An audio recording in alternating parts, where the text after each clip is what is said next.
जय हिंद दोस्तों, एक बार फिर स्वागत है आपका आपके अपने YouTube channel mission study official पर। तो आज हम बिहार इतिहास के स्रोत से संबंधित कुछ मोस्ट इंपोर्टेंट क्वेश्चन डिस्कस करने वाले हैं, जो कि आपके आने वाले बिहार के सभी एग्जाम्स के लिए, स्पेशली बीपीएससी के लिए बहुत ही ज्यादा हेल्पफुल होने वाले हैं। तो इसमें हम बिहार के इतिहास के अब तक के जितने भी क्वेश्चन पूछे जा चुके हैं उन क्वेश्चन को हम डिस्कस करेंगे। तो वीडियो को पूरा और ध्यान से देखिएगा। तो चलिए चलते अपने क्वेश्चन पर। तो हमारा आज का पहला क्वेश्चन है, ताम्रलेख दर्शाते हैं कि प्राचीन काल में बिहार के राजाओं का संपर्क था। तो बिहार के राजाओं का संपर्क कहाँ था? बर्मा से, थाईलैंड से, कंबोडिया से, जावा या सुमात्रा से। तो राइट आंसर क्या हो जाएगा हमारा?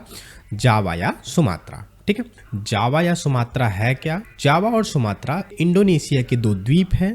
ठीक है, किसके? इंडोनेशिया के। और बात कर लें इंडोनेशिया की, तो इंडोनेशिया की राजधानी है जकार्ता और इंडोनेशिया की करेंसी है इंडोनेशियन रुपया। ठीक है, तो चलिए चलते हैं अपने नेक्स्ट क्वेश्चन पर। हमारा अगला क्वेश्चन है, 16 महाजनपदों की सूची उपलब्ध है। तो अगर हमें 16 महाजनपदों की सूची मिलती है तो इतिहास में कहाँ से मिलती है? महाभारत से, अंगुत्तर निकाय से, या छंगोदय निकाय से, संयुक्त निकाय से? तो हमें कहाँ से मिलती है? ये अंगुत्तर निकाय से। तो राइट आंसर क्या हो जाएगा हमारा? बी, अंगुत्तर निकाय से हमें 16 महाजनपदों की सूची मिलती है। तो अगर हम बात कर ले 16 महाजनपद हैं कौन कौन से, तो वो है अंग, कौन से? अंग, मगध, काशी, कौशल, वज्जी, मल्ल, चेदी, वत्स, कुरु, पांचाल, मत्स्य, सूरसेन, अस्मक, अवंती, गंधार, कंबोज।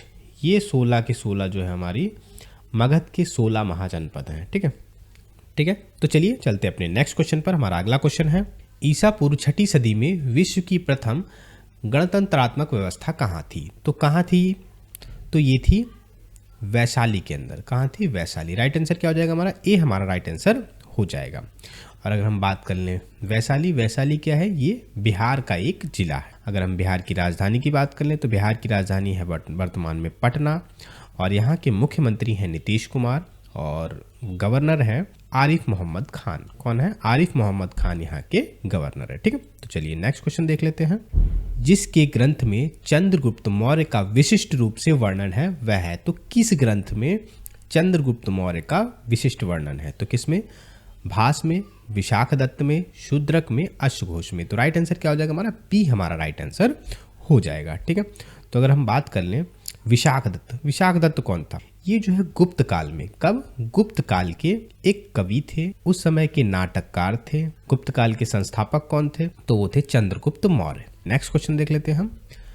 वह स्रोत जिसमें पाटलिपुत्र के प्रशासन का वर्णन उपलब्ध है। तो कहाँ पाटलिपुत्र के प्रशासन का वर्णन है?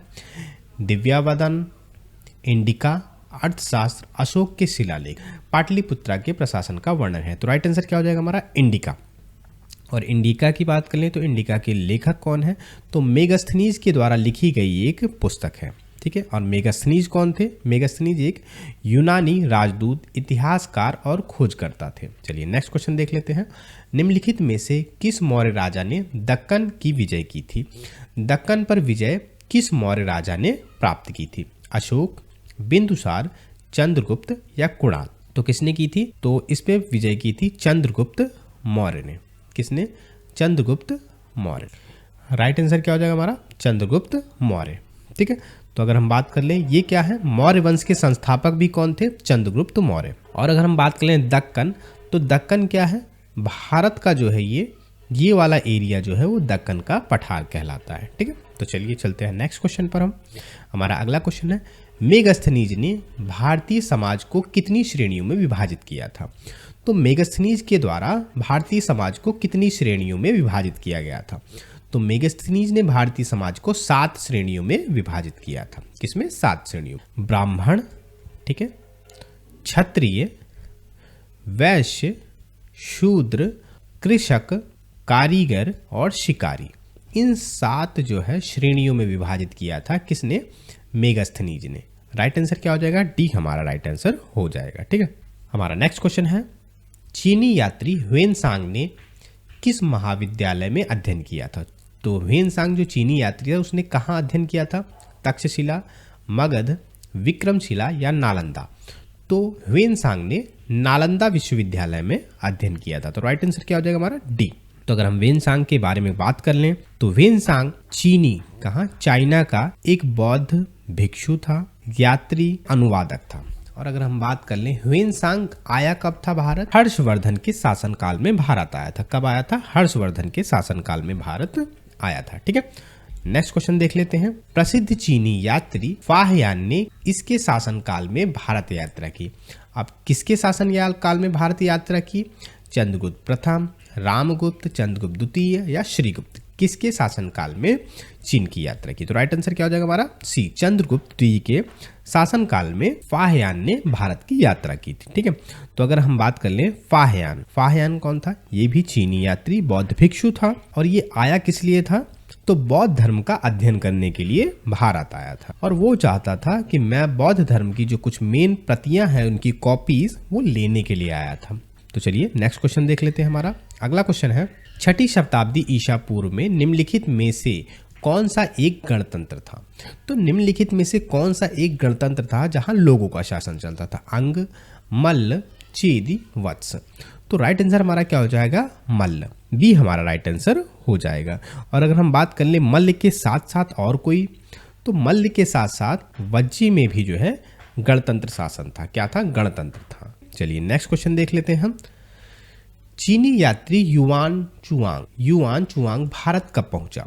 तो ये भारत कब पहुंचा? 630, 628, 629, 636। तो राइट आंसर क्या हो जाएगा? ए। ह्वेनसांग का ही दूसरा नाम है युआन चुंग या फिर युआन चुआंग। किसका? ह्वेनसांग का ही दूसरा नाम है। ठीक है, और ये किसके शासनकाल में भारत आया था? हर्षवर्धन के शासनकाल में भारत आया था। और कब तक रहा? लगभग 15 वर्षों तक यह भारत में रहा। ठीक है, चलिए देख लेते हैं नेक्स्ट क्वेश्चन हमारा। अगर हम बात करें श्रीलंका में बौद्ध धर्म के प्रचार के लिए अशोक ने किसे भेजा था? तो श्रीलंका में बौद्ध धर्म के प्रचार के लिए अशोक ने किसे भेजा?